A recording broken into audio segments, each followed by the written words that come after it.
Kalau ke barat ada, yang kita lihat 3 hari yang akan datang, yaitu Haifa. Ya, jadi kita ulang-ulang lagi nanti mengenai hal ini.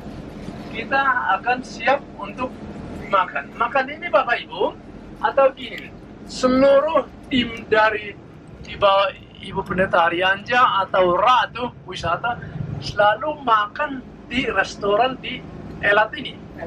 Kenapa penting? Karena kalau suku-suku Israel berkemah di sini, boleh menikmati beberapa kali, dan bolehlah kita rasakan sedikit di restoran yang benar-benar diservis. Bapak Ibu boleh tanya nanti teman-teman yang jalan dari travel lain, mereka makan nanti di gurun pasir di depan sana, sekitar 40 km dari sini. Mereka gaya ini, gaya Bapak Ibu tahu kalau di Universitas Mensa gitu ya, self-service, dibikin di piring, sayur, lauk, segala macam, udah kayak di kantin, di kantin. Kalau ini Bapak Ibu di servis, tapi yang kita makan nanti daging, ada nasi di meja, ada salad-salad, air minum ada di meja, terus dagingnya gede-gede. Jadi kalau senang makan daging, ya oke. Tapi kalau enggak, salad juga boleh, kita tambah nanti saladnya. Nah itu ya, jadi dinikmatilah ini Casa de Brazil, restoran dari Brazil. Jadi kita makan di sini. Sekarang kita makan di restoran ya Brazil ya, di Israel. Ya Mak, gimana rasanya udah nyampe di Israel Mak? Senang ya, bahagia ya. Oke. Ini Oma senang ya Oma ya, akhirnya ya Oma sampai di tanah kelahiran Tuhan Yesus, di Israel ya. Oke. Sehat-sehat selalu kita ya Oma. Oke. Pak Joni, Kak Ernita.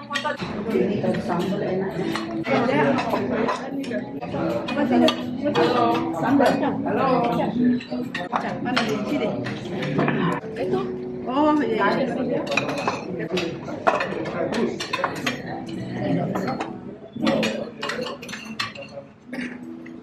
Selamat makan. Sudah Bapak Ibu, ulangan pasal 2 sudah ya. Bakal kita beri judul riwayat perjalanan di padang gurun. Iya.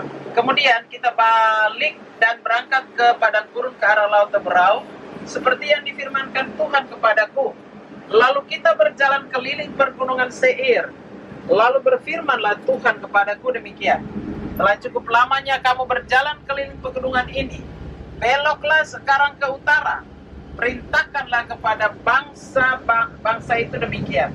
Sebentar lagi kamu akan berjalan melalui daerah saudara-saudaramu Bani Esau yang diam di Seir. Mereka akan takut kepadamu, tetapi hati-hatilah sekali.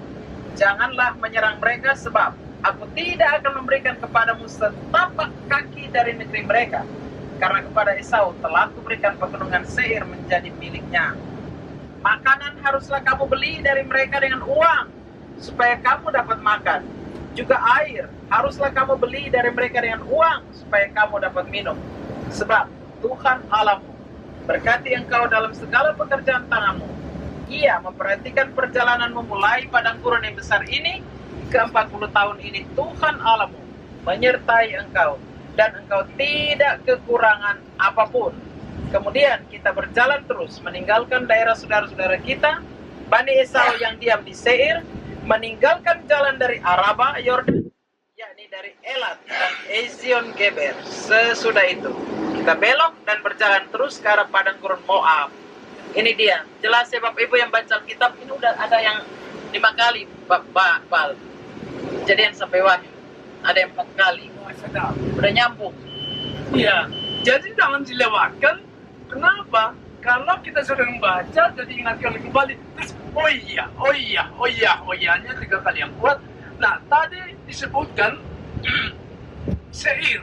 Bapak Ibu sudah ke Seir yang tadi tentu. Mereka rupanya Bapak Ibu, andai kata mereka masuk ke Holy Land, ketika disuruh mengintai gitu. Bapak Ibu, sehari aja sudah tiba di Holy Land, di Palestina atau di Beersheba. Nanti kita lewat sebagian tempatnya, tapi mereka tidak segampang itu. harus melewati 40 tahun keliling-keliling di sini sampai di sini mutar sana mutar sini bolak-balik ke tadi disebutkan lagi Elot dan Etzion Geber. Diulangi lagi di bacaan yang dibacakan Ibu Pendeta tadi. Jadi mereka bolak-balik ke tempat ini. Katanya Stram itu udah di sakit jantung di rumah sakit, bikin fotonya, udah kayak mau mati. Terus Bapak Paus sudah dipilih katanya dari Filipino.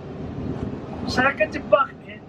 Saya kirim sama teman saya, Romo di Kuala Lumpur. Romo, congratulations tadi. Itu bangsa kita yang dari Asia. Pak kejebak. Nggak sangka kalau si Pak bisa kejebak katanya. Bukan itu buatan katanya. Hah? Emang tidak buatan toh? AI. Nah, ini Bapak Ibu mengenai kebakaran ini tergantung siapa yang bikin isu yang melebih-lebihkan. Memang ada kebakaran 2 kali seminggu sebelumnya 20 km dari Yerusalem ya, terus kemudian hari ini emang udara kayak ini kan, ini udara panas nih, banyak apa itu debu-debu, dan terus belum lagi kalau meniup dari daerah-daerah yang ada panas dari Afrika sana. Nah cukup rokok ke situ, Ya. ke rumput-rumput yang di bawah perkebunan apa itu cemara, langsung bakar dia. Belum lagi orang yang anak-anak muda main grill gitu. Walaupun sampai saat ini dikatakan tidak ada bukti kalau itu yang dibakar. Jadi istilahnya terbakar lagi itu seperti di Kalimantan dulu. Iya. Seperti di Kalimantan. Sampai di sini orang sini, bangsamu itu nakal. Nakal kenapa? Masa hutan sini sampai kita kena juga di sini kok enggak kebakar kok. Nggak sengaja gitu. Sampai sekarang itu motonya tidak sengaja, tidak ada ditemukan gitu. Tapi kebakaran 1 hari udah selesai kok.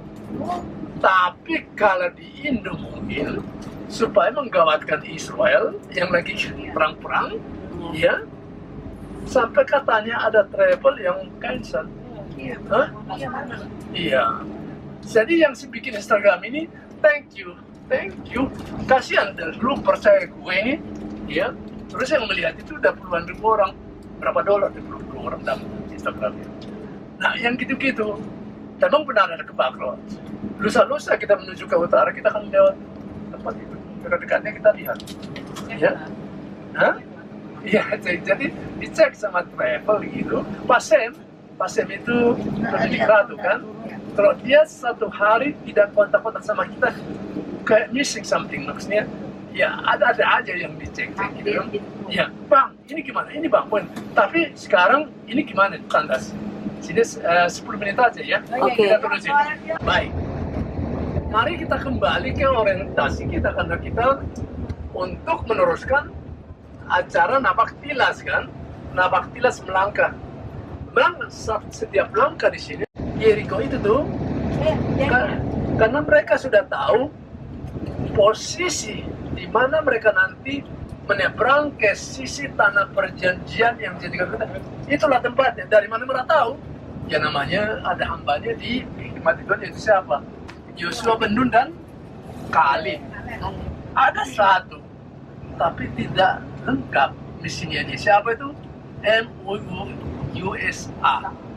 Musa kan? Kasihan ya sebenarnya Musa.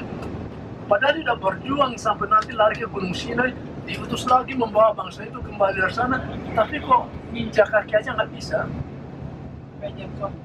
Iya, Ibu Pendeta sudah sombong. Iya. Tapi Tuhan mengatakan, kau sudah melihat cukup lah kan? Hah? Ya, tugasmu sudah akan bersalah, tapi biarlah dia. Ya nanti, ya. Nah, dikubur dia di situ, tapi sampai sekarang kubur dia tidak ditemukan. Kenapa tidak ditemukan? Kalau ditemukan, peziarah pada nangis-nangis itu kan. Seluruh yang berjasa di Alkitab itu hampir seluruh. Kuburnya tidak ditemukan. Ditemukan siapa? Raja Daud, Tuhan Yesus. Ada lagi beberapa, ya, Yusuf dan yang lain. Tapi banyak tidak, karena memang si pembentuk fakta-fakta Israel itu dari Tuhan, cukuplah namanya kita angkat, tapi dihargai kok dikubur loh. Jadi di jasanya dihargai, ada penguburannya. Dikatakan dia dikubur dengan baik sampai sekarang tidak tahu di mana kuburnya. Raja Saul pun itu tidak tahu di mana kuburnya. Kita ulang lagi, jadi mereka jalan ke sana ke Gunung Nebo yang kita ingatkan lusa. Karena lusa kita akan ke Yeriko. Melalui penjelasan sejarah konteksnya kita akan bertemu dengan Yosua, Ben-Nun, dan Kaleb. Yang dua orang itu tuh pengintai-pengintai yang berani kan ya? Ya. Yang 10 minder gitu ya. Andai kata mereka berani, ini menerobos ke orang raksasa yang tubuhnya tinggi-tinggi gitu, orang Filistin. Mereka sudah tiba di sini dekat. 1-2 hari sudah tiba di jalur Gaza yang peperangan itu kan, atau di Beersheba, 7 sumur Abraham itu. Nanti tiba di Tel Aviv sudah, naik ke Yerusalem 1 hari kita lagi. Tapi mereka mengatakan, Tuhan berkata, jangan. Kalian lewatkan saja dulu itu supaya misi ini jangan terganggu. Jalanlah kalian terus sampai nanti 40 tahun ke sana, supaya nanti generasi yang dari Mesir ini, si orang minder yang budak-budak itu pada hilang di sana, nanti anak-anaknya yang menyeberang sungai Jordan. Terus sungai Jordan berhenti kan ya? Yosua bin Nun tiba di seberang, namanya Gigal. Membangun tubuh 12 tugu peringatan. Di situ mereka mengadakan perjamuan kudus pasca pertama kali. Itu dekat Yeriko. Dari sana lah mereka setiap hari datang mengelilingi Yeriko. Setiap hari mengelilingi Yeriko. Hari ke-7 baru Tuhan berikan berkat. Ayo, tiup sangkakala, muliakan Tuhan. Bukan hanya rajanya langsung kabur misalnya, temboknya pun hancur. Tembok itu dengan powernya itu. Tapi sebelumnya ada yang terjadi, nggak ada. Tuhan menghikmati ke Yosua bin Nun, kirim dulu spy-spy, pengintai-pengintai, pengamat-amat. Nah itu sudah sistem peperangan tuh. Peperangan. Jadi pelajari dulu siapa orang itu, bagaimana power itu. Nah memang saat itu kerajaan yang paling kuat di lembah ini nih, dari selatan sampai nanti ke utara sampai ke Tiberias, itulah kerajaan yang paling kuat menguasai di lembah ini. Jadi Tuhan memberikan hikmat, mereka, kalau kalian tidak mengalahkan kerajaan yang di Yeriko ini, kalian tidak akan bisa masuk ke tanah perjanjian sana. Jadi Bapak Ibu boleh langsung gampang mengerti. Oh iya, itulah kerajaan timur. Nah itulah sebabnya bangsa itu dibimbing oleh Tuhan itu melalui hambanya Yosua bin Nun dari timur. Jadi timur sebagai pintu gerbang victory. Itulah sebabnya kalau besok kita ke Bukit Jaitun, kita akan melihat pintu gerbang timur yang ditutup oleh Islam supaya menghambat kedatangan Mesias. Itulah sebabnya di lereng Gunung Jaitun yang kita besok melihat banyak kubur kudus Yahudi. Mereka sampai $1 milion satu plot kubur di situ. Karena kenapa? Zakaria mencatat kalau nanti Mesias datang untuk memulihkan nasib bangsa itu, siapa yang dikubur itu akan bangkit, akan diadili di lembah pengadilan terakhir itu, namanya lembah Kidron, lembah Yehoshafat, pengadilan terakhir.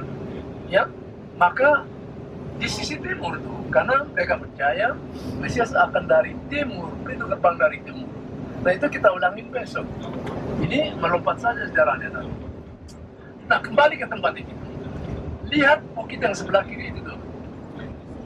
Kalau ini tadi lembah Arafah, lembah Gersang, dari Laut Merah sampai ke Laut Mati ke Yeriko, setengah dimiliki Jordanis, setengah dimiliki Israel, tidak ada batas.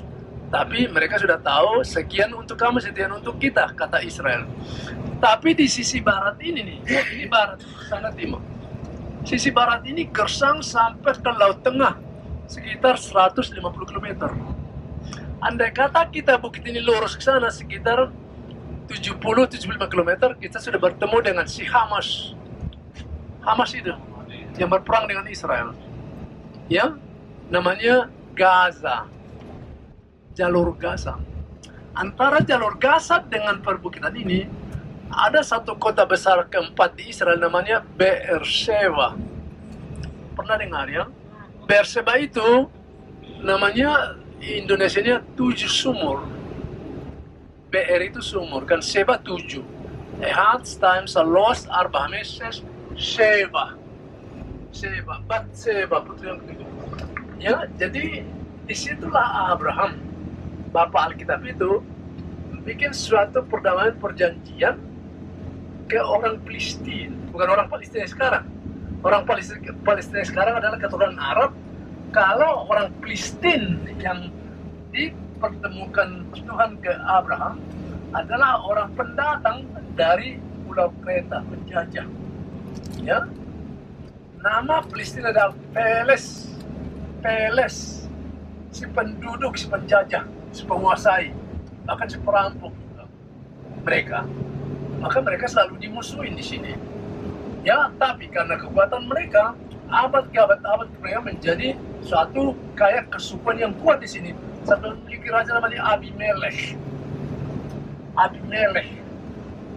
bapak raja di situ. Nah, Bapak Ibu sudah ke Mesir kan? Ke Gunung Sinai. Ada sumur-sumur digali di situ kan ya?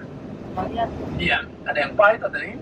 Nah ini, diingatkan lagi kita Abraham menggali 7 sumur di situ. Kenapa menggali sumur, Bapak Ibu? Kalau tidak ada air, bagaimana domba hidup kan? Jadi air ini penting, lebih penting dari darah sendiri. Sampai sekarang, berperang karena air, ini bertengkar karena air. Tapi Abraham, hikmah Tuhan, ini kalau engkau menggali sumur gitu, ya berikanlah jasa ke pemiliknya. Nah, di situ udah mereka dahulu orang Palestina, dikasihlah 7 anak domba kan ya? Benar ya? Kalau dikasih, itu berarti dibeli kan ya? Dibelikan jasa. Bapak Ibu beli tanah di Jakarta itu tuh, harus ada beli, terus nanti cari sertifikat kan? Kalau ada bangunan gitu bikin sumur, ada surat bangunan juga. Itu ada sertifikatnya, ada, itulah sertifikatnya. Bahkan putranya Abraham namanya Ishak mengulang perjanjian itu tuh. Maka kalau Bapak Ibu dapat warisan dari nenek, rumah di Menteng itu tuh, gaya Belanda itu tuh, cek lagi suratnya supaya nanti bisa menguatkan apa nih yang nenek saya benar ya. Suratnya itu diproses dan bikin untuk nama sendiri. Ishak juga begitu. Itu Beersheba di situ. Itu sebabnya dibangunlah kota keempat terbesar di Israel namanya kota Beersheba. Peta-peta, ada peta nggak di situ, Ibu Mel? Kalau ada peta nanti kita dibagi-bagi, itu situ dibagi-bagi. Nah itu Ibu jangan sampai hilang. Itu 10 semester nggak akan mungkin. Petanya ini bagus sekali semua di sini. Ada kan ya? Hah? Nanti aja dulu. Yang penting ada. Ya, jadi itu ya peta supaya begitu tahu di mana si Palestina yang disebutkan si Palestina, di mana si pertemuan Abraham dengan Abimelech. Semua di situ. Ada ayat-ayatnya juga tapi bahasa Inggris. Ya, jadi di situ ke kiri sana Abraham. Oke, kita lewatkan ini kisah Abraham. Atau kita teruskan sedikit. Bapak Ibu bertemu nggak Abraham di Mesir? Katakan dia bertemu kan ya? Karena satu waktu mereka kekurangan makan, pergilah mereka mengungsi ke Mesir dan membawa istri kesayangan namanya siapa? Sarah. Sebelum masuk ke Mesir, dia mengatakan lagi, sayang, darling katanya itu jangan bilang kalau kau kekasihku tapi adekku tuh ya. Itu kayak saudara kita di Pulau Jawa, dedek sama si istri kan. Oh iya. Nah akhirnya atau gini, orang Firaun itu tidak mengerti logat Abraham kali ya. Akhirnya Firaun mengerti, wah Abraham itu tidak polos mengatakan kata benarnya. Rupanya dia punya istri, ya disuruhlah mereka pergi diusir dari sana. Ya, tapi satu yang penting kita ingat, waktu mereka disuruh pergi, ditulis juga di Alkitab, tetapi Sarah tidak pernah disentuh oleh orang Mesir. Itu artinya apa itu? Untuk purity, integritas nenek moyang kita Ibu Sarah tidak pernah diganggu oleh orang, tidak ada pun darah Mesir di sana. Musa juga begitu. Musa itu waktu anak-anak pria dibunuh, Musa diumpatin di mana? Di keranjang itu kan ya? Iya. Ya. Tapi Miriam sisanya mengatakan ke putri Firaun itu, Nyonya permaisuri, bolehkah saya panggil makanya supaya dikasih minum? Jadi, inang pengasuh ya. Jadi si Musa tidak pernah meminum sesuatu pun yang bukan orang. Itu kemurnian itu penting itu. Itulah ya, darah Yahudi itu sekarang. Ditanya, apakah Anda pure Jewish? Kalau enggak harus menyahudikan diri dulu. Ya, ya. Jadi itu penting yang gue itu kita ingat. Mereka memang kesana diusir, tapi kita boleh yakin Sarah tidak pernah diganggu oleh orang Mesir. Ya, oke, kita stop sampai itu melihat Sarah. Kita melompat ke sejarah setelah mereka diusir dari Mesir. Nah, waktu ke Mesir, kemonakan yang paling disayangi siapa itu? Lot kan ya? Apa saja yang terjadi dengan Lot diperjuangkan oleh Abraham. Selalu dijaga. Itulah sebabnya om yang paling baik di bumi ini tidak lain adalah Abraham sendiri. Ya? Nah, sebentar lagi kita akan bertemu dengan peristiwa itu. Tapi sebelum peristiwa mengenai Lot atau Isra menjadi tiang garam, di sinilah mereka berpisah. Waktu Lot mengatakan bahwa petugas Lot dengan Abraham bertengkar, tapi Abraham mengatakan, keponakan kesayanganku, katanya, biarlah kita jangan bertengkar, apa yang maumu ambil aja, nanti selebihnya aku ambil. Jadi inilah yang diambil oleh Lot ini, Sodom ini. Kita sudah di daerah Sodom. Ya, biar aku mutar ke kepalaku ke depan supaya tunjukin pabrik yang sebelah kanan ini nih. Ini pabrik mineral magnesium dari garam-garam yang berbinar di laut mati itu tuh. Ada 2 pabrik magnesium, dan di sana, di depan sana, mineral-mineral yang berbagai mineral yang dari laut mati diolah untuk mineral yang dijual sampai ke seluruh dunia. Bapak Ibu, inilah satu pabrik yang terkaya di Israel yang dimiliki oleh pribadi istilahnya, bukan pemerintah. Waktu Israel persis merdeka, ada seseorang atau 2 orang yang berinisiatif untuk membangun pabrik sini, langsung dikasih izin. Mereka tidak terbatas sampai sekarang, tidak boleh membatalkan izinnya itu. Tapi ada Sodomnya, Bapak Ibu. Sodomnya, sebentar ya, ada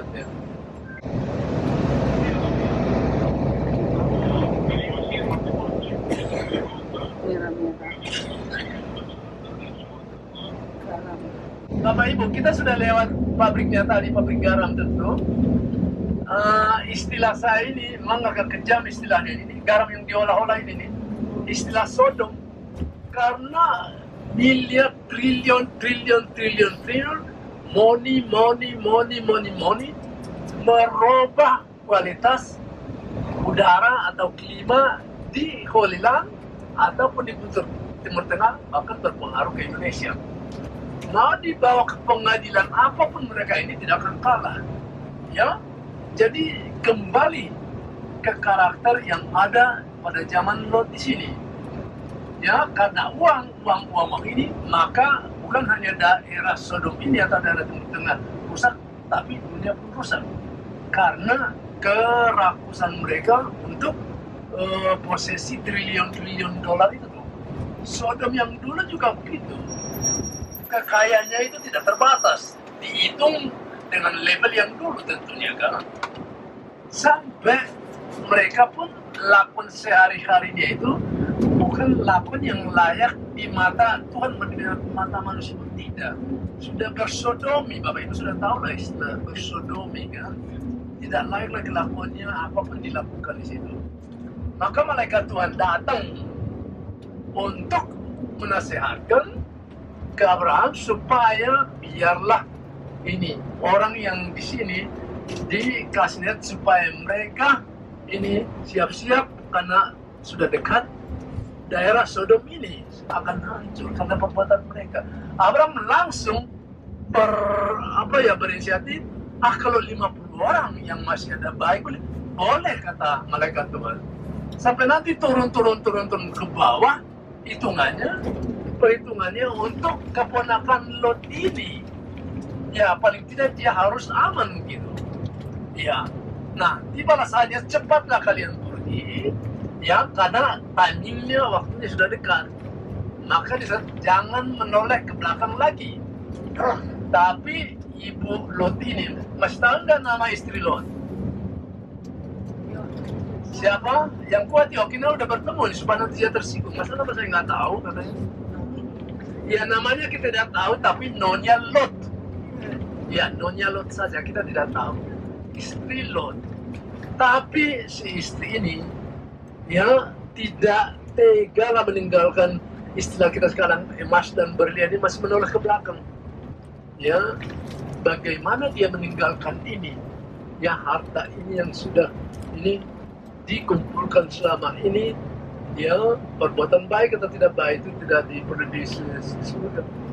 Tapi yang lolos atau taat perintah Tuhan, Abraham dengan 2 putri-putri yang selamat, yang nanti kita lihat kampungnya di mana mereka selamat. Gitu.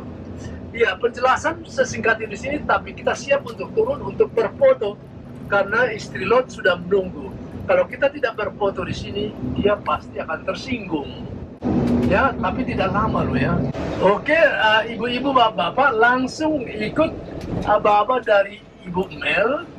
Karena Ibu Mel ini setiap bulan dia bikin foto, video.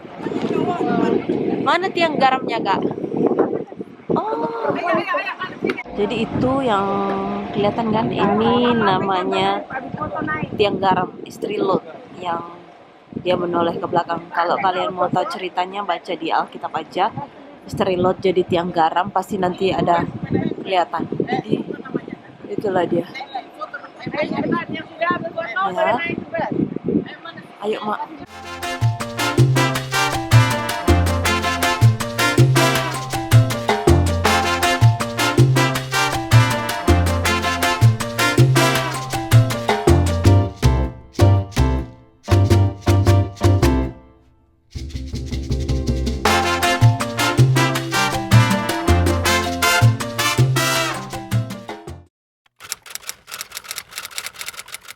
Hal ini pun permintaanmu akan kuterima dengan baik, yakni kota yang telah kau sebut itu tidak akan kutunggang balikan. Sambung. Cepatlah, larilah ke sana, sebab aku tidak dapat berbuat apa-apa untuk kau sampai ke sana. Itulah sebabnya nama kota disebut Zoar. Matahari telah terbit menyinari bumi ketika Lot tiba di Zoar. Kemudian Tuhan menurunkan hujan kelemaan atas Sodom dan Gomora berasal dari Tuhan dari langit. Dan ditunggang balikannya lah kota-kota itu dan lembah Yordan dan semua penduduk kota-kota serta tumbuh-tumbuhan di tanah. Tetapi istri Lot yang berjalan menoleh ke belakang, lalu menjadi tiang garam. Ya, itu demikian jawab pembacaan Alkitab, Bapak Ibu. Kenapa istri Lot, perempuan ini suka tengok-tengok ke belakang? Kenapa nggak dibilang Lot? Istri Lot itu mulai dari kitab Kejadian. Ini sedikit refleksi teologis ya Bapak Ibu. Mulai dari kitab Kejadian, Hawa lagi. Mulai dari apa lagi, perempuan siapa lagi? Si siapa, Nyonya Sarah lagi kasih pengurupinya. Ya toh Papa? Ya. Ya, perempuan-perempuan ini apa megang sejarah. Kalau saja Nyonya Sarah ndak tahan sedikit nak kasih pengurupinya atau maidnya, kita ndak ribut nih sampai sekarang sama Palestina. Ya, Nyonya Sarah nih, ini istri Lot pun kalau saja dia tahan, dia dengar-dengaran, nggak ada borunya itu melakukan perkosaan terhadap bapaknya. Tidak adalah bangsa Moab itu. Koreksi kalau saya salah, Papa. Ya benar. Ya. Moab yang tadi itu. Iya, Moab yang tadi. Tapi dari Moab itu dapat kasih karunia keluarlah Rut. Rut 1 ayat 26 katakan, bangsamu, bangsaku, Allahmu, Allahku. Jadi Bapak Ibu, ibu-ibu itu pelaku sejarah. Sejarah Alkitab sejarah sampai sekarang. Jadi kalau saja Nyonya Lot ini tidak tengok ke belakang, maka tidak terjadi itu. Tetapi Alkitab jujur, banyak guru baca Alkitab saya tanya tentang itu. Kenapa borunya atau anak perempuan si Lot buat itu? Ya memang mereka tinggal di kota yang bejat. Sodom dan Gomora itu kan bejat. Kayak yang tadi Pak Pal bilang itu, Sodom itu disitulah laki-laki dan laki-laki, makanya dinamakan Sodom atau Sodomi. Sodom dan Gomora, sehingga malaikat pun mereka mau perkosa. Malaikat saja mereka mau perkosa loh. Sampai si Lot, saya tafsiran pribadi aja Pak Pal. Jangan sampai nih anak-anak anak-anak Lot nih juga simpan hati nih sama bapaknya, karena dia bilang nggak usah kau ini, adalah boru kedua, dia bilang ada anak perempuan kedua. Tapi intinya bahwa mereka tinggal di kota yang bejat. Bejat itu dia bawa untuk pakai akalnya. Jadi itu yang terjadi. Kalau saja Nyonya Lot itu tahan, tidak terjadi. Tapi dia tidak dengar-dengaran pada perintah Tuhan. Jangan tengok ke belakang. Karena apa? Kalau tengok ke belakang, dia pengen kembali ke situ. Jadi itu yang menjadi tadi video singkat saya, bahwa dalam pelayanan juga biasanya orang suka, si iblis, si jahat suka menjudge untuk masa lalu. Dan jangan pernah Anda terima tawaran itu, karena itu tawaran si iblis. Begitu Anda terima tawaran itu, Anda akan stuck dan tidak melayani dan menjadi tiang gara. Itu dari saya. Dan saya lihat juga bahwa istri Lot itu juga akhirnya kasihan juga Bapak Lot ini ya, dia pergi sendiri. Lot salah pilih. Lot salah pilih kan Bapak? Ya. Salah pilih, dia hanya melihat luarnya, tapi luar biasa. Itu bisa bilang tulangnya atau bapak udahnya atau bapak tulangnya. Ngomong-ngomong, ternyata di sebelah kanan ini adalah Zoar. Zoar ini bapak ibu, Zoar. Itu kanan itu ya. Tadi kita lewat kan? Sebelah ya, Zoar. Itulah Zoar ya. Jadi bapak ibu berbahagia. Kalau bapak ibu rajin, setiap ayat Alkitab yang disampaikan Anda capture, nanti baca Alkitab lagi, terima kasih Tuhan saya udah injak tempat itu ya. Terima kasih Tuhan saya udah nyambung ya. Itu makanya saya selalu bilang bahwa kalau baca Alkitab dulu baru datang ke sini. Tapi nggak apa-apa, udah datang ke sini biar nyambung lagi ya. Itu dari saya Bapak Ibu. Dulu Pak Pal, dulu 2011 kami nginep di hotel ini. Ya. Leonardo ini. Leonardo. Iya, Zoar. Di sini kami mengucapkan Johar, karena di dalam bahasa Ibrani kami tidak mengucapkan ha. Ya, jadi ucapannya sebenarnya Johar. Nah itu tadi Zoar. Disitulah Lot dengan dua putri-putri yang disampaikan Ibu Pendeta Aryan Jatati, yang bertaktik, berinisiatif membuat sesuatu dengan ayahnya. Ya, mereka berangkat malam itu meninggalkan Sodom. Pagi itu mereka tiba di sini. Zoar itu artinya pagi, menjelang pagi, matahari terbit. Jadi matahari terbit maksudnya ada hidup baru yang di orang yang berani meninggalkan tempat yang dihancurkan oleh Tuhan itu di sana tadi. Walaupun hidup baru itu dengan taktik si putri-putri yang gue dijelaskan di pendeta tadi, ya apakah ini apa yang kebiasaan hidup sehari-hari di sana masih lengket di putri-putri ini. Tapi di sana Zoar hidup baru itulah nanti kelompok yang di sana di daerah Edom sana ya, keturunan mereka. Baik, jadi di dekat Zoar ini dibangunlah sekarang perhotelan yang katakanlah 50 ribuan kamar.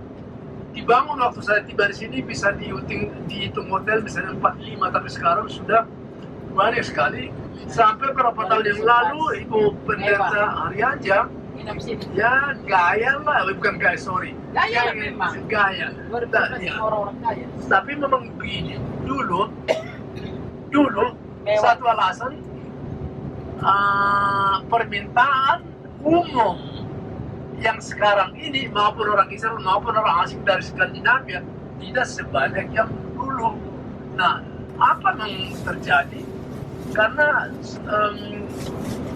kualitas mineral ini bagus sekali untuk penyakit penyakit terutama yang di kulit ini. Nanti di laut mati. Katakanlah gatal-gatal, terus Ibu Melani, boleh nggak saya sebut kukis? Nggak boleh ya?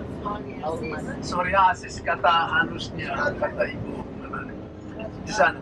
Nah, kalau di daerah Skandinavia, mungkin udara menentukan kalian, kata kurang matahari itu, kulit mereka itu ada kayak panu-panu itu. Soar. So, iya. Sohar. Nah, di situ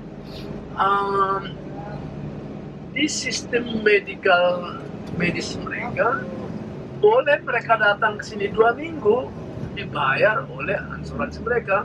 Wah, enaklah 2 minggu sambil merendam di sini di hotel 5 star, 5 star. Kalau weekend bolehlah ziarah ke sana sini. Iya, lempar satu batu kena 2 burung atau mangga kena gitu kan. Jadi enak lah orang Skandinavia, mereka orang negara paling maju di Eropa sana kan. Jadi karena mereka sudah memblok tahun-tahun ke depan, belum lagi jatah ke orang Israel, belum lagi ke Eropa, kita dari Indo bukannya nggak sanggup, tapi kita Indo gayanya bookingnya sebulan, paling cepat 2 bulan sebelumnya. Ya, aku ikut. Bukannya aku nggak punya uang loh atau gimana gitu. Kalau orang Eropa setahun sebelumnya sudah di planning, bahkan 3 tahun sebelumnya. Kami akan ke Bali, kami akan ke sini, sudah, karena traveling itu sudah di kurikulum hidup mereka. Ya, jadi itu satu alasan kenapa tim-tim dari Indo belakangan ini jarang yang dapat kamar di sini. Nama tempat ini Enboke, tapi jangan terjemahkan ke bahasa Indonesia, Boke. Tidak boleh kan? Itu namanya sumber air Bokek, Spring of Bokek. Ya. Ini Bapak Ibu, andai kata Bapak Ibu berendam di situ, jangan sampai terminum setengah gelas pun Bapak Ibu sudah keracunan. Ya, jadi air asin bukan lagi 10 kali lipat dari garam Madura, karena mineralnya pun di situ sudah bercampur baur yang sudah cukup untuk mengobati kulit ini atau yang luka-luka, bahkan racun. Pernah saya jalan sekali dengan tim dari daerah Semarang situ, dipimpin oleh satu Romo yang sudah sering ke sini. Nah, pada saat kami ke Laut Mati, Romo mengatakan, Pak, laku duluannya. Ya, Romo sabarlah bersama. Enggak, aku kan sudah sering kesini, udah aku tahu caranya gimana. Emang saya udah jelaskan di tes, harus hati-hati. Nah, dia maju ke depan duluan, rupanya dia tidak mau campur dengan ibu-ibu orang Eropa yang kurang pakaian di situ.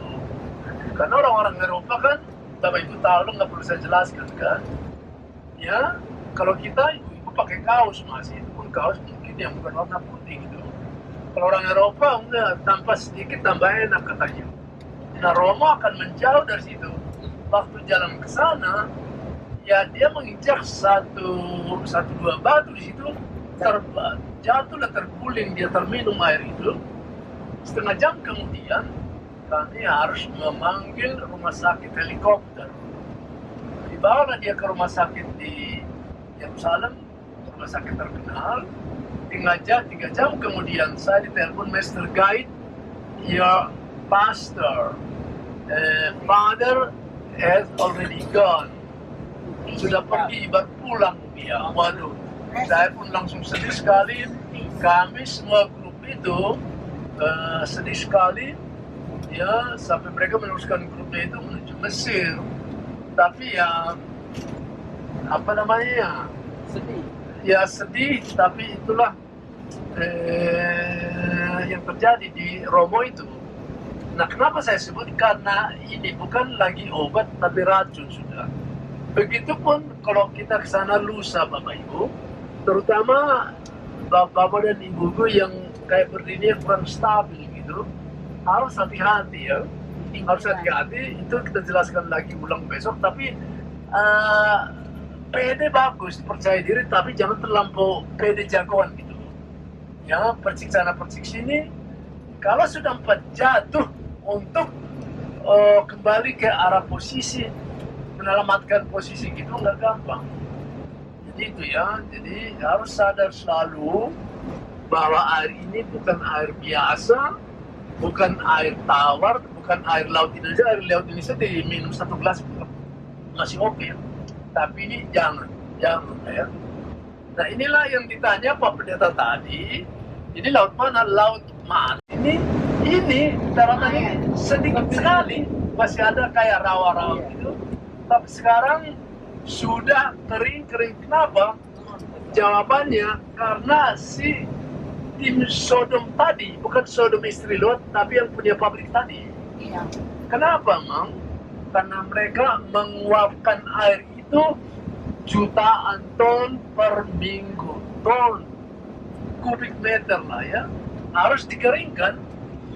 Sampai Pak Pendeta tadi mengatakan, yang datang ke saya, oh ini danau itu menerima saja, tidak pernah memberi ya, Pak ya. Oh iya Pak, ini si penerima tapi tidak pernah memberi, menguap dia ke langit sana, dan keluar pun tidak boleh karena di lembah 400 meter di bawah permukaan laut. Sekarang sudah 450 meter karena permukaannya sudah turun.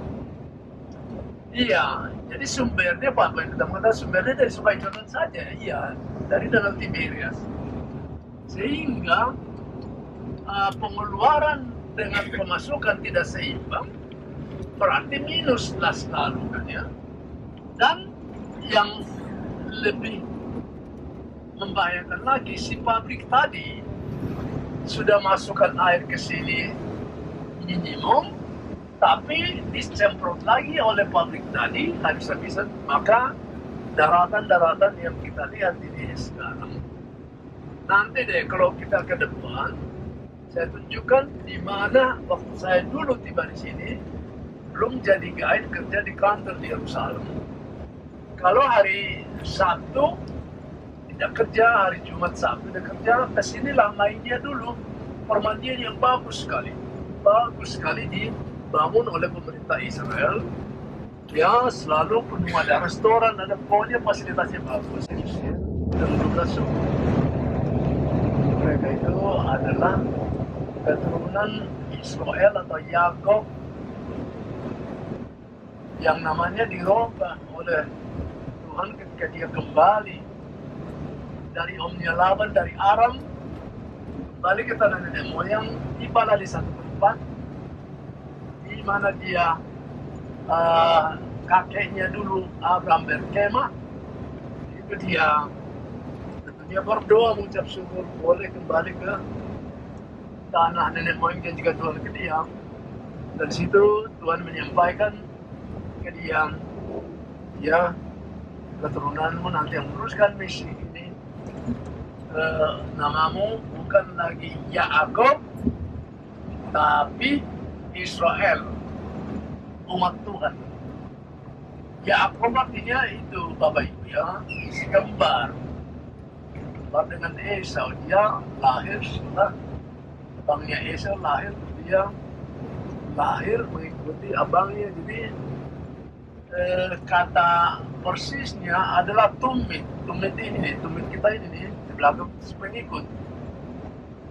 Makanya kalau si Ahmad ini super kita si pilot, terus minggu saya depan saya bilang, kenapa kau Yakub aku ya, atau Ibu Mel kenapa ya diri.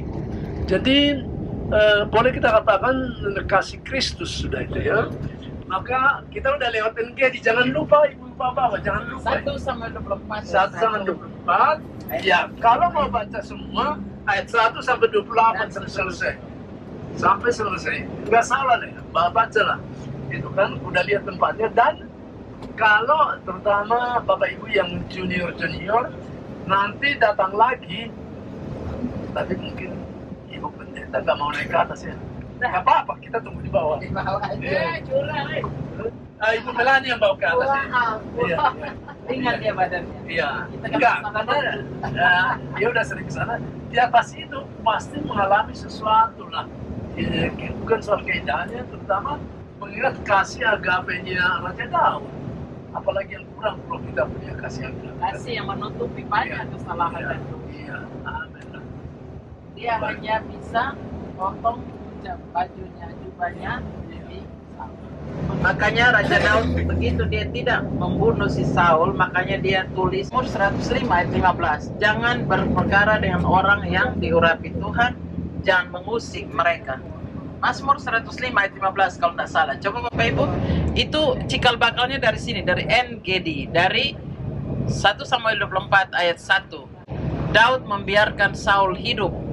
Bahkan orang yang membunuh Saul, dia bunuh juga tuh orang. Orang-orang yang mengurapi dan jangan berbuat jahat kepada nabi-nabi. Siapa yang baca ya? Ernie, keren Ernie. Siapa Sepni? Oh iya, keren. Itu cikal bakalnya dari NG di sini ya Bapak Ibu ya. 1 Samuel 24 itu di mana peristiwa Daud ada kesempatan membunuh Saul, tapi dia tidak membunuh karena dia selain dia mertuanya, tapi dia juga takut. Walaupun itu roh Allah sudah undur dari Saul, harusnya dia bunuh juga nggak apa-apa sih, karena tidak roh Allah sudah undur. Tapi dia bilang jangan berperkara dengan orang yang diurapi Tuhan, jangan mengusik mereka. Saking hormatnya dia, karena Saul adalah raja yang pertama di Israel. Koreksi kalau saya salah ya Pak Kopal ya. Ya, jadi itu yang cikal bakalnya dari sini 1 Samuel 24 itu baru dia tulis Mazmur 105 ayat 15. Dan Daud itu punya 3 kali kesempatan membunuh si Saul, tapi tidak dilakukan. Itu yang namanya kasih agape. Kalau Pak Pal bahasa Ibrani apa lagi? Nakam, kasih yang menusuk hatinya sendiri, atau kasih yang mengelek, orang Batak bilang, atau kasih yang membungkuk. Kitab Hosea katakan, walaupun sudah tidak layak, tapi Allah membungkuk. Itu namanya kasih agape, atau nakam, atau menusuk hatinya sendiri. Silakan Bapak Ibu praktekkan kasih agape dalam keluarga, dalam jemaat, dan dalam berpelayanan. Tidak mudah. Belajar dari Daud dan Yusuf. Kejadian 50 ayat 20, saya selalu suka dengan statementnya si Yusuf. Kamu mereka-rekakan yang jahat, tapi Tuhan mereka-rekakan yang baik. Demikian, ada pertanyaan silakan. Ada Dr. Ibrani di sini, namanya Bapak Bal Sagala Barsamosi. Silakan. Sambil melihat ini, yang saya bilang, Ibu Pendeta mungkin nanti bisa bersedih. Lihat Tanjungnya itu, tambah luas kan? Iya. Iya. Ini kayaknya bikin ini, apa ini? Iya, Untuk kecantikan. apa itu lumpur-lumpur. Lumpur masker. mati, iya. Kalau ada sumur-sumur, itu yang lumpur yang mereka sudah selidiki cukup bagus untuk alat-alat makeup yang Bapak Ibu boleh nanti beli di Qumran Lusa kalau kita ke sana. Di Belanda deh, namanya natural. Di natural. Iya. Kayak laut mati, garam laut mati dari sini lah dibikin di Belanda. Hanya mengingatkan yang Ibu Pendeta tadi, kasih agape itu Daud yang sanggup untuk melaksanakan itu, mengampuni. Coba kalau nanti kalau kita ke tempat di mana Tuhan Yesus menampakkan diri ke muridnya untuk menjalaikan semalam suntuk, kita dapat bagi Tuhan merintahkan tebarkanlah jalamu ke sebelah kanan. Masih ingat di Yohanes 1 ya? Kita akan ke sana. Nah di situ Tuhan Yesus bertanya Petrus waktu makan, apa engkau mengasihi Allah dengan 3 level? Satu itu pertanyaan agape. Petrus mengatakan, karena Petrus tahu sendiri karakternya gimana tuh ya. Ya, guru, Tuhan tahu siapa aku ini. Bagaimana mungkin aku bisa berkasih agape? Nah, itu Petrus sendiri yang menjadi satu nanti pemimpin ke depan, tidak sanggup, tapi Daud. Ya, dia sanggup melaksanakan berkasih agape. Ya, lihat-lihat ke depan sampai nanti tahun depan datang lagi Bapak Ibu supaya boleh mengingat lagi pemandangan atau panorama ini nih, dan Tanjungnya mungkin sudah mendekat ke Moab, ke Gunung Nebo sana. Gunung Nebo sudah di depan sana. Kalau kita nanti melihat jam 1 gitu ya, arah jam 1 itu Gunung Nebo di mana suku-suku Israel memandang dan Musa memandang Yeriko. Itulah tempat yang kalian nanti harus dudukin karena raja itu, raja yang paling kuat di timur ini. Pintu gerbangnya itu kita harus buka total, maka dikirimlah dua pengintai yang ditolong oleh satu ibu. Masih ingat nama siapa? Rahab kan? Rahab. Nah, itu kita ke sana lusa setelah Bapak Ibu berendam di Laut Mati. Jadi untuk itu sabar-sabar aja dulu. Kita ikutin terus lembah ini.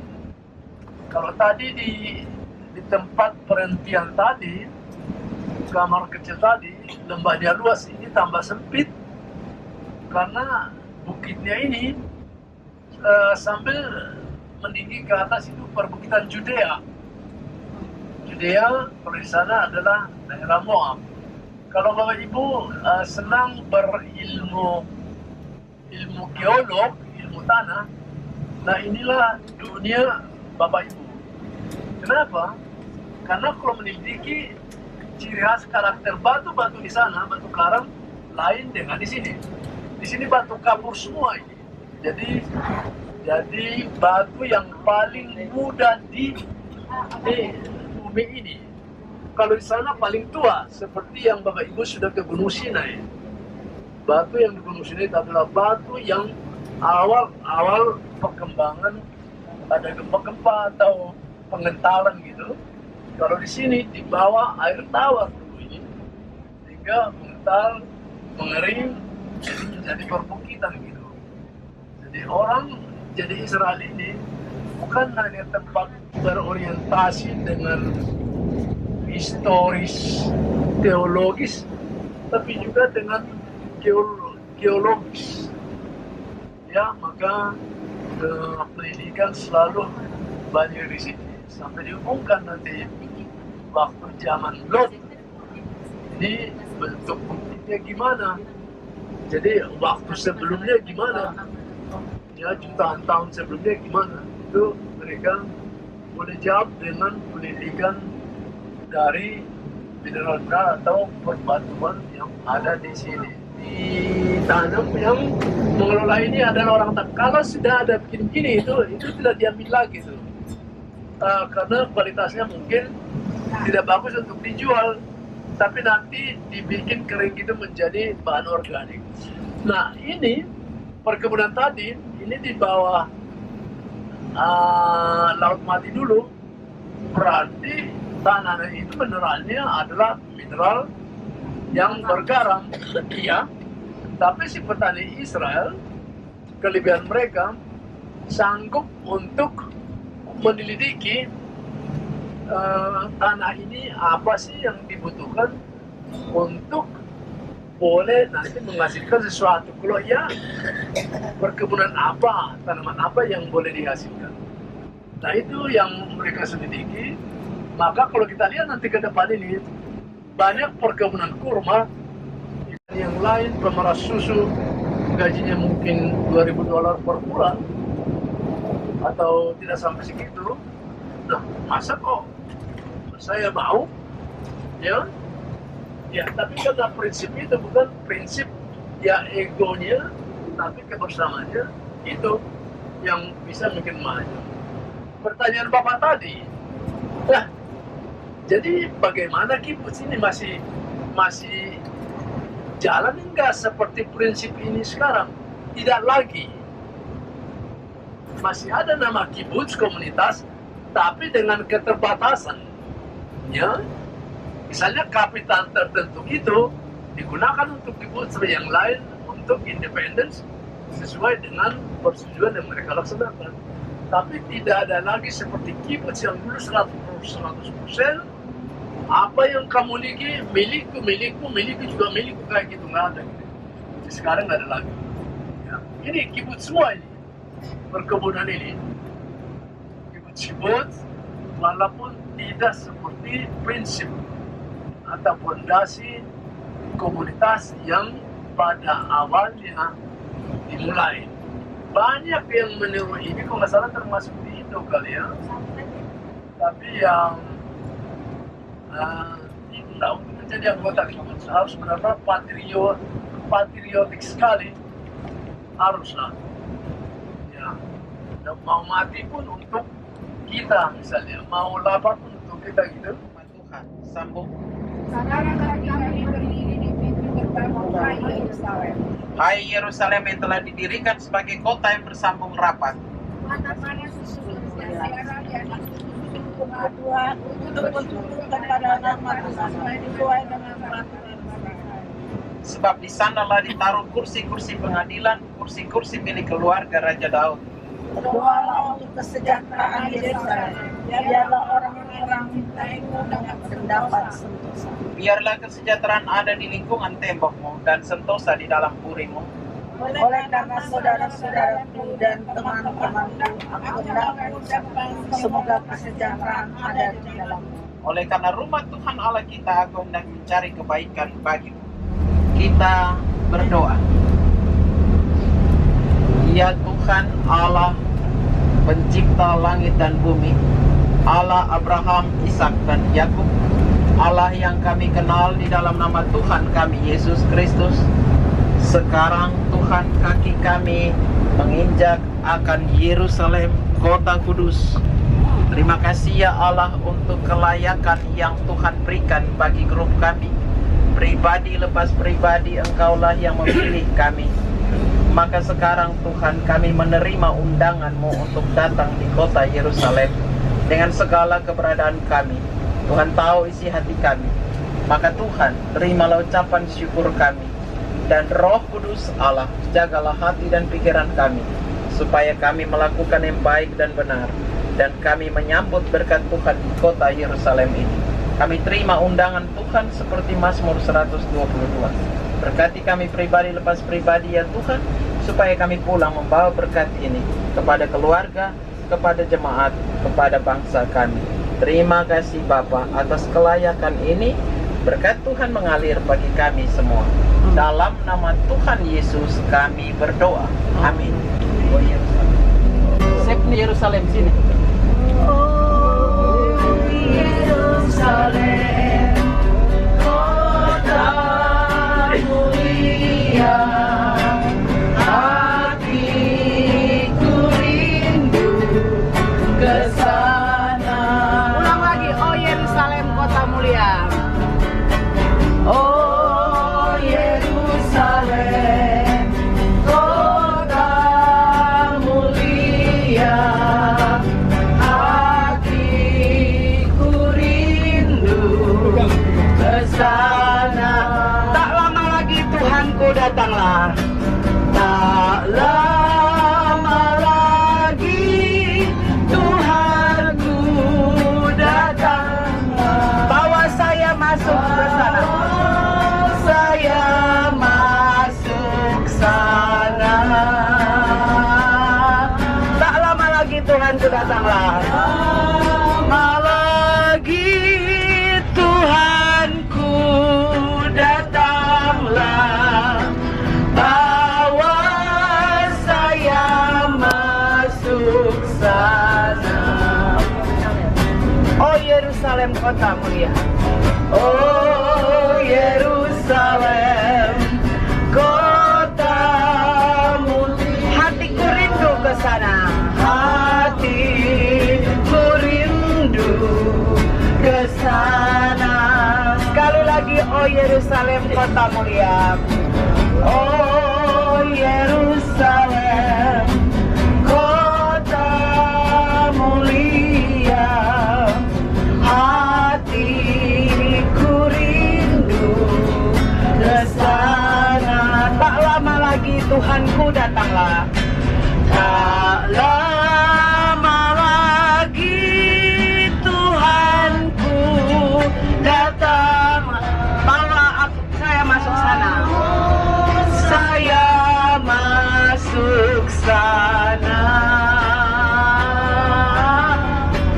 Tak lama lagi Tuhanku datanglah. Bawa saya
kita berdoa sekali lagi ya untuk yang sakit-sakit.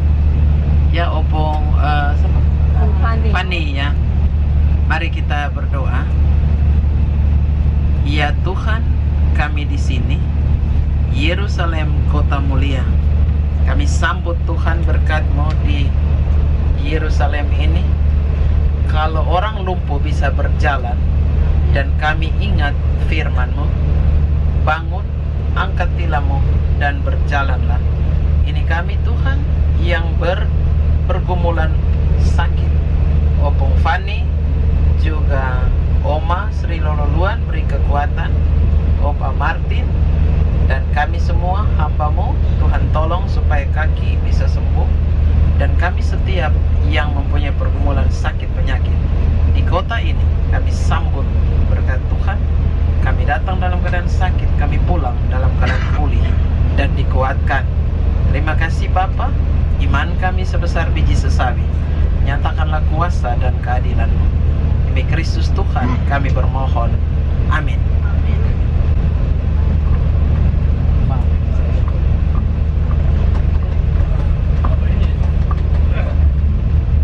Baik, selamat datang di Yerusalem. Welcome to Jerusalem, kata orang Inggris. Kata saudara kita yang berbahasa Arab, ahlan wa sahlan fil Quds. Kalau orang Yahudi mengatakan Rohim Habaib be Yerusalem. Ya, jadi di sini setiap bahasa digunakan karena di Yerusalem di Israel ini hampir dari seluruh bangsa ada tinggal di sini. Jadi bahasa itu pun digunakan. Ada satu gereja di Yerusalem, namanya Gereja Dua Bapak Kami. Tapi sekarang lagi renov, ya. Sementara belum selesai untuk belum buka untuk inaugurasinya, sehingga kita bisa lihat bahasa itu semua. Ya. Bapak Ibu lihat gedung-gedung yang baru-baru itu tuh, ya itu hanya 10 tahun belakangan ini ada bangunan itu. Dulu pengembala domba di situ, seperti pengembala domba yang di kiri sana. Bapak Ibu heran kok domba bisa hidup, nggak ada rumput ya?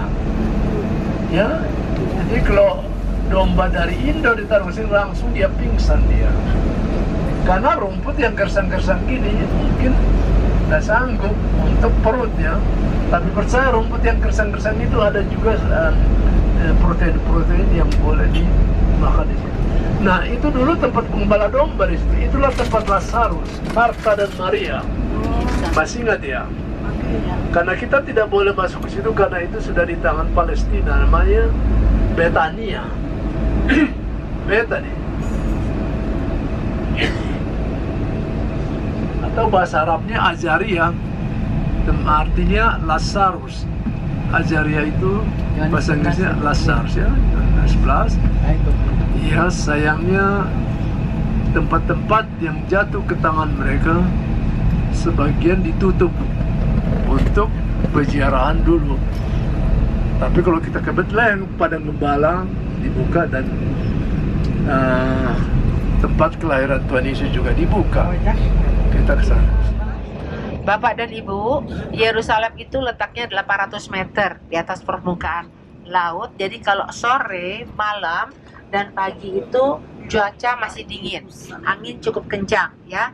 Jadi standby tetap jaket. Jaket-jaket yang biasa kita pakai itu standby aja.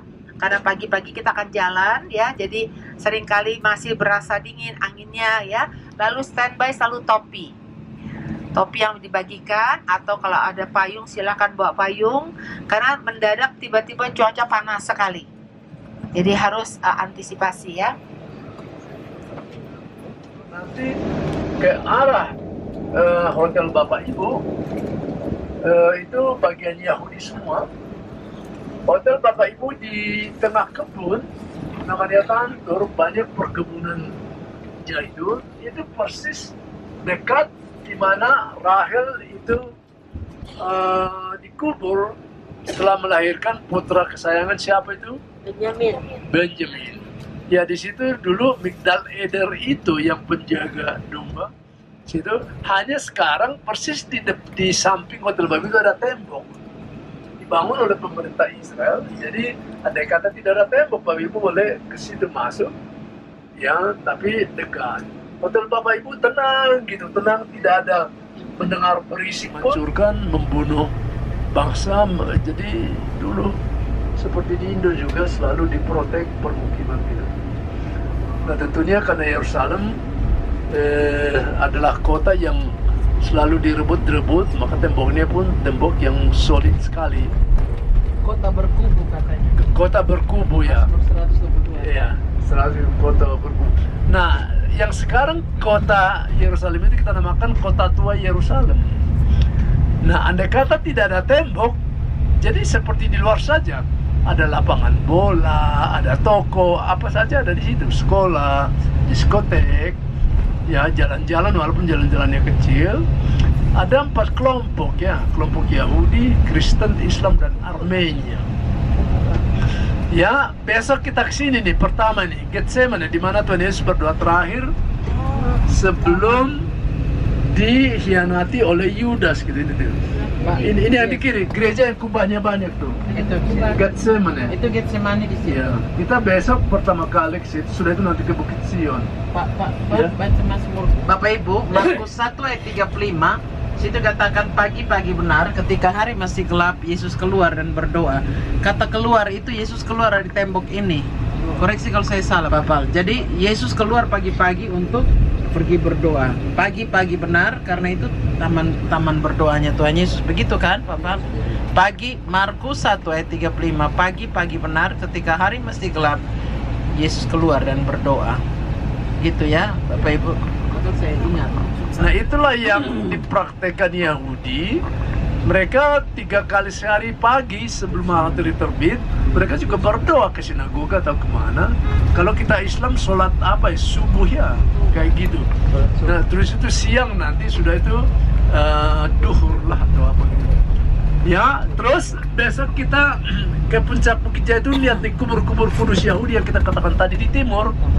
Kubur ini susah sekali mendapat kubur yang kosong karena harganya tidak terbayar lagi buat orang Yahudi yang rindu dimakamkan di sini. Kalau nanti pemulihan kembali, Mesias datang, siapa yang dikubur sini ikut bangkit dan diadilin di lembah ini supaya boleh ke tempat bait Allah dulu di atas sana sebelah kanan menggantikan masjid.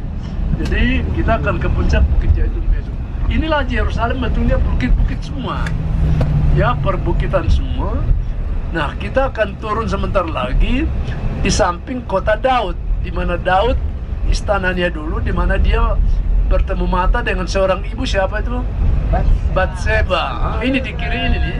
Dulu itu di dalam tembok, tapi sekarang sudah di luar tembok karena temboknya sudah ada perubahan. Besok kita jelaskan sedikit.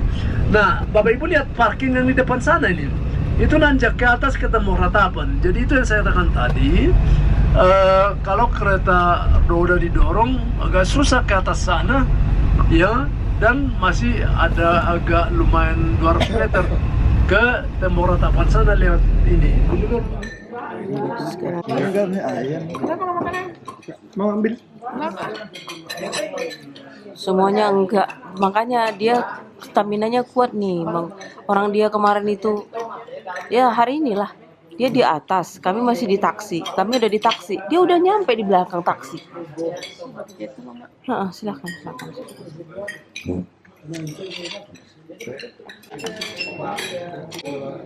Kita makan malam sekarang, makan malam. Iri aku, hah? Enak kali nih jus. Spesial. Ala. Coba langsung, Mak. Coba. Dia udah ambil tapi yang pedas sebenarnya. Ala. Yang lain kan biasa. Apa dia punya rasa? Enak, Mak. Enak kali. Macam mana ini? Opo, Enak. Medan nggak ada gelas seperti ini, Opo. Macam mana, Pak? Ada. Ada. Holok menantuku. Holok gelasnya holok. Oke, nikmatin ya. Udah. Besok lebih kuat ya. Oke. Makasih Bu, bilang Mak. Ya. Tuhan Yesus baik. Jadi menantu saya, Hah? menantunya baik semua. Menantu